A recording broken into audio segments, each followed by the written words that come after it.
ಸುಮಾರು ಒಂದು ವಾರದಿಂದ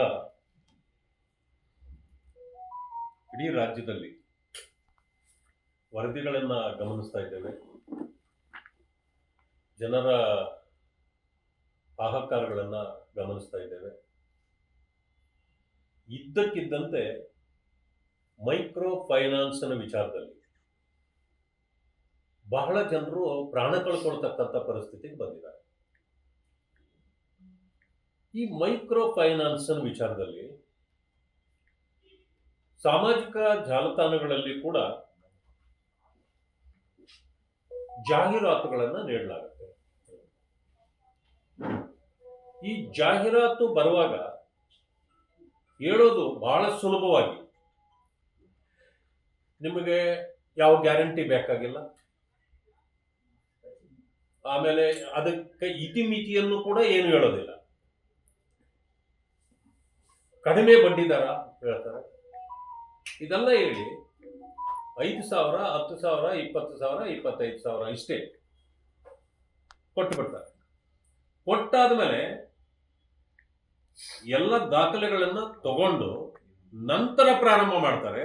ಸರ್ವಿಸ್ ಚಾರ್ಜಸ್ ಇದೆ, ನಮ್ಮ ರೆಪ್ರೆಸೆಂಟೇಟಿವ್ ನಿಮ್ಮ ಹತ್ರ ಬಂದು ಹೋಗಿದ್ದಕ್ಕೆ ಚಾರ್ಜಸ್ ಇದೆ, ಆಮೇಲೆ ಇಷ್ಟು ಬಡ್ಡಿ ಇದೆ, ನೀವು ಇಷ್ಟು ಕಟ್ಟಲಿಲ್ಲ ಅಂತಂತಂದ್ರೆ ಅದಕ್ಕೆ ಚಕ್ರ ಬಡ್ಡಿ ಇದೆ. ಇದನ್ನೆಲ್ಲ ಹೇಳಿ ಹೇಳಿ ಹೇಳಿ ಬಡವರನ್ನ ವಂಚನೆ ಮಾಡ್ತಕ್ಕಂಥ, ಸುಲಿಗೆ ಮಾಡ್ತಕ್ಕಂಥ ಕಾರ್ಯ ಬಹಳ ವೇಗವಾಗಿ ನಡೀತಾ ಇದೆ ರಾಜ್ಯದಲ್ಲಿ. ಹಿಂದೆ 5, 6, 7 ವರ್ಷಗಳ ಹಿಂದೆ ಕುಮಾರಸ್ವಾಮಿ ಅವರಿದ್ದಾಗ ಯಾವುದೇ ಫೈನಾನ್ಸ್, ಮೈಕ್ರೋ ಫೈನಾನ್ಸ್ ಇರ್ಬೋದು, ಬೇರೆ ಫೈನಾನ್ಸ್ ಇರ್ಬೋದು, ಕೊಟ್ಟಾಗ ಅದಕ್ಕೆ ಒಂದು ತಿದ್ದುಪಡಿಗಳನ್ನು ತಂದಿತ್ತು. ಯಾರೇ ಆಗಲಿ ನೇರವಾಗಿ ಹೋಗಿ ಅವರಿಗೆ ತೊಂದರೆ ಕೊಡೋಂಗಿಲ್ಲ.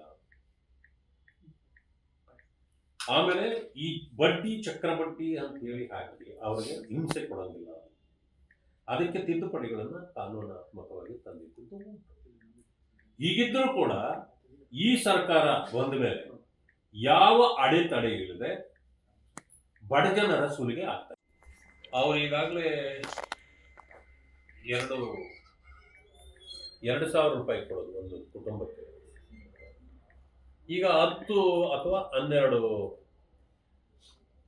ಬಂದಿರ್ಬೋದು ಅಂತ ಇಟ್ಕೊಳ್ಳೋಣ. ಯಾಕಂದ್ರೆ ಅನೇಕರಿಗೆ ಬಂದೇ ಇಲ್ಲ, ತಲುಪಿಲ್ಲ. ಆದ್ರೆ 10 ಅಥವಾ 12 ತಿಂಗಳು ತಲುಪಿದ್ರೆ 2,000 ಎಷ್ಟಾಯ್ತು? 24,000 ಆಯ್ತು. 24,000 ಇವ್ರು ಕೊಟ್ಟಿದ್ರಿಂದ ಬೋರ್ವೆಲ್ಲೇ ಹಾಕೊಂಡ್ಬಿಟ್ರಂತೆ. ಯಾರೋ ಹಣ ಕೂಡಿಟ್ಟು ಬೋರ್ವೆಲ್ ಹಾಕೊಂಡ್ಬಿಟ್ಟಿದ್ದಾರೆ. ಅದಾಯ್ತು. ನಾವು ಕೊಟ್ಟ 2,000 ಹಣ ಕೂಡಿಟ್ಟು ಯಾರ ಕಾರ್ ತಗೊಂಡ್ಬಿಟ್ಟಿದಾರಂತೆ.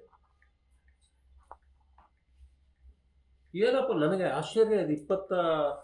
24,000ಕ್ಕೆ ಬೋರ್ವೆಲ್ ಹಾಕ್ಬೋದು, 24,000ಕ್ಕೆ ಕಾರ್ ತಗೊಳ್ಬೋದು, 24,000ಕ್ಕೆ ಬೈಕ್ ತಗೊಳ್ಬೋದು ಅಂತ ನನಗೆ ಗೊತ್ತೇ ಇರಲಿಲ್ಲ.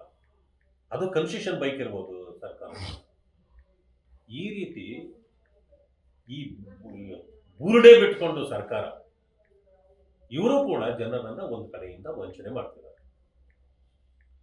ಈ ಮೈಕ್ರೋ ಫೈನಾನ್ಸ್ ನಲ್ಲಿ ಇಷ್ಟು ಜನ ಇವತ್ತು ಪ್ರಾಣ ಕಳ್ಕೊಳ್ತಾ ಇದ್ದಾರೆ. ಎಲ್ಲದಕ್ಕಿಂತ ಮಿಗಿಲಾಗಿ ನೋಡಿ, ರಾಮನಗರದಲ್ಲಿ